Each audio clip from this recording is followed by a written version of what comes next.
Mr. Alden Richards, abay sinagot na no ang issue na kumakalat ngayon online at pagsubaybay. At ngayong araw ay pag-usapan natin ito no sa isang updates po na inatid ko po sa inyo kung saan si Miss Catherine Bernardo ay talagang hate niya po ang sugal. Hate niya po ang mag-promote ng kahit ano pa mang mga online sugal na talagang may kinalaman sa sugal. Kahit ano pa yan, no? Talagang isa yan sa mga malalaking offer sa kanya na tinatanggihan niya.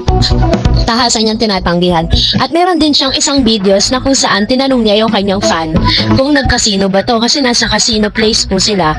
And then tumanggi ito at natuwa si Miss Catherine. So parang ini-educate niya lahat ng mga fan niya na hindi kailangan magsugal dahil ultimo siya, di ba, na mapera na tas talagang sikat at talagang masasabi natin na multi-million na yun, multi-million endorsement pero hindi niya tinatanggap kasi nga hindi nga maganda yung epekto nun lalo-lalo na sa mga kabataan at sa lahat ng mga naniniwala sa kanya. Kaya naman hinangaan siya doon.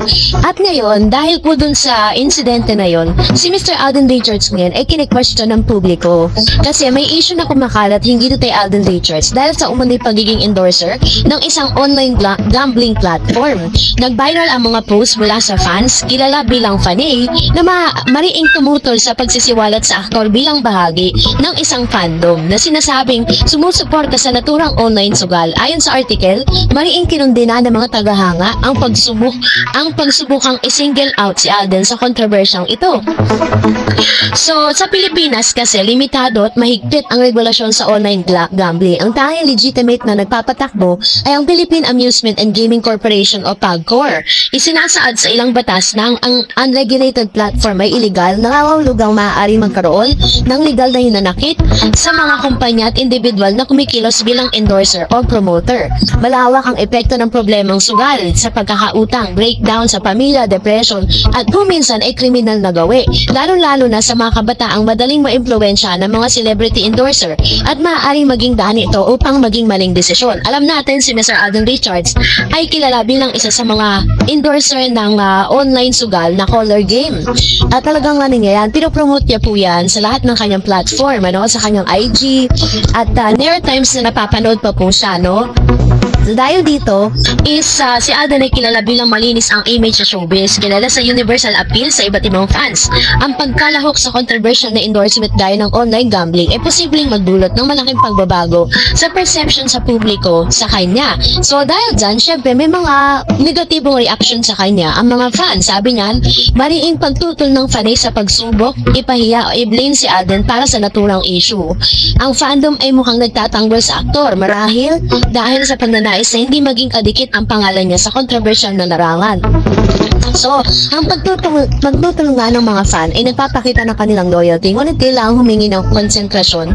Ang pagtutol ba ay para lang talagang palayain si Alden o matakot lang na sa kanyang image? Hindi malinaw kung sinong nag-umpisa ng akusasyon. Critical dito na alamin kung may valid basis ang claim na ito o batay sa spekulasyon. So, sa ibang bansa, sinablang paggamit ng sports celebrity bilang endorser ng gambling companies dahil sa negatibong epekto nito sa kabataan. Dahan-dahan na rin ang PAGCOR sa pag-require ng mas mahigpit na disclosure at pag-proof ng licensure sa mga subject na ad. May responsibilidad din ang celebrity endorsement at dapat transparent sasabihin kung ito ay legal. Ano ang terms ng contract, disclosure kung may kasamang bigate na incentives at iba pa. So sa artikulo po ng Abante Tonight, tila hindi pa kumpirmado kung may official na statement si Alden o kanyang management. Posibleng wala pang press release mula sa Star Magic o Crown Asia. Pwede rin tumanggi ang natanggapin ang endorsement na ito si Alden kung mayroon man talagang offer. Wala pang anumang paayag na kinukumpirma na siya ay bagong brand endorsement sa online gambling.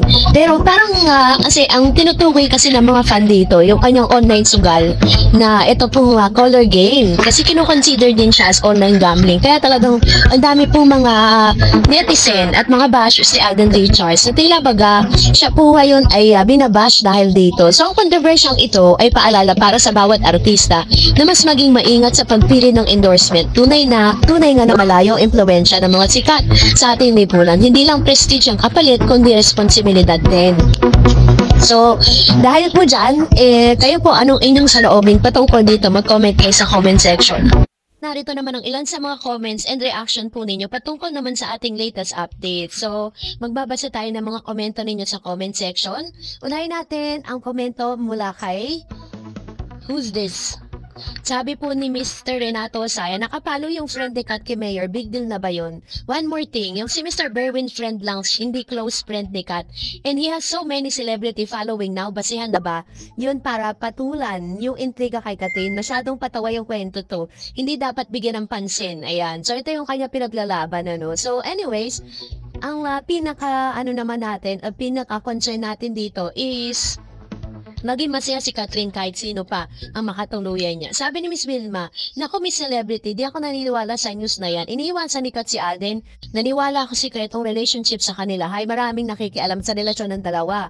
Basta ako, kahit ano pang ibanita ng mga vlogger, Kat din forever pa rin ako. Ayan. So ipaglalaban ni Ma'am si Wilma Lagasca, kahit naman po talaga sino, kung tayo po ang papipiliin, mas gustuhin po nating lahat na talagang si Mr. Alden Richards sana, no? Pero yun nga, si Miss Katrin pa rin talaga ang magde-decide. Sabi ni Miss Anastasia, di pa tayo dapat maghusgahan si Katrin kung sino ang boyfriend niya. Gana mo sinasabi pa si Katrin, matinong babae si Katrin, di gaya ng iba palipat-lipat, which is true. One man, woman po yan si Katrin. Sabi pa ni Miss Koy, umiiwan siya talaga kung manood, hindi na lang ako makapigil ang toxic ng mga reaction towards updates about Katrin. How convenient for most people to easily judge either of them when all they are actually holding on are mere speculation. Lang taon na ba si Kat sa showbiz? Do you think she would compromise and take her career for granted? Nonetheless, her awards and recognition. People will always be people, cruel, easy to judge, crucifying other based on just unverified and half-truth. Dami ng signs that we are on the last days. Magpakabuti na lang siguro tayo. Ang mag-isip ng masama about others is also a sin. Mahirap magpakabanal, pero pwedeng umuwis magkasala, which is true. Tama naman, diba? So, kaya nga sinasabi natin, diba, na huwag tayo masyadong judgmental.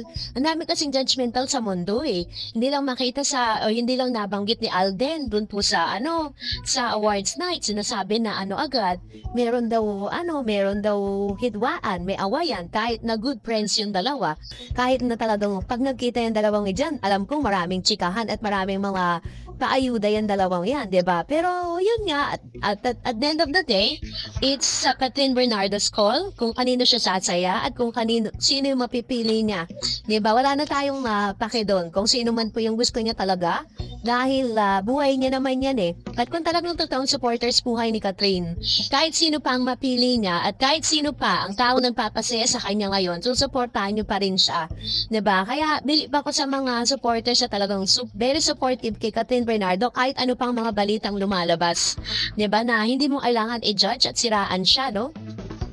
Sabi pa ni Miss Remedio, si Katrin ang may kasalanan, ba't hindi niya sabihin ng totoo, kawawa kami mga Katrin. Sayang ka Katrin, pagpatuloy mo yan Katrin, mawawalan ka ng career. Sabi ni Miss Luz Biminda, ang bait pa ni Alden sa kanya, very support, ayan. Ang alam ko naman kasi talaga, very sila napaka ganda ng relationship nilang dalawa.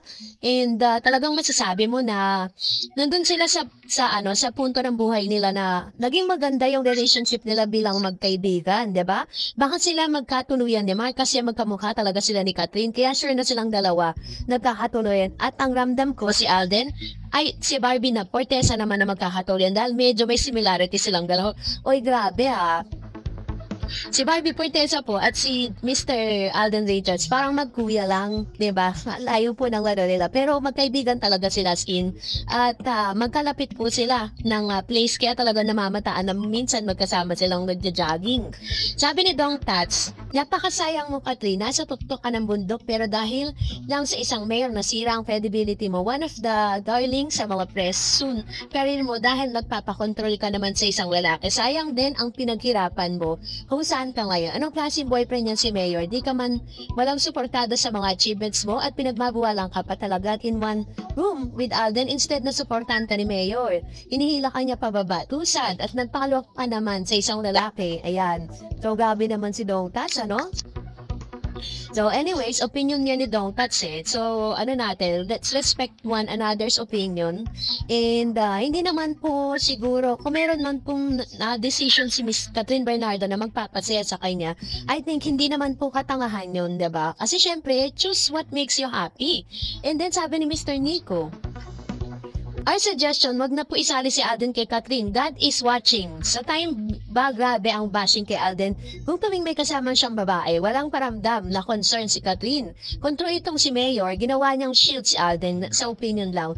Habang nag-i-enjoy sila ng Mayor, pinabayaan niya si Alden harapin ang mag-isa ang bashing ng mga netizen na concern sa kanya. True ito, konsensya na lang sana ni Catherine. Sana inamin niya na siya ang mga may lalaki. Kung mabuti ang tao sa'yo, dapat mabuti ka rin. Kung tunay kang kaibigan na sinabi ni Catherine, wag sarili lang.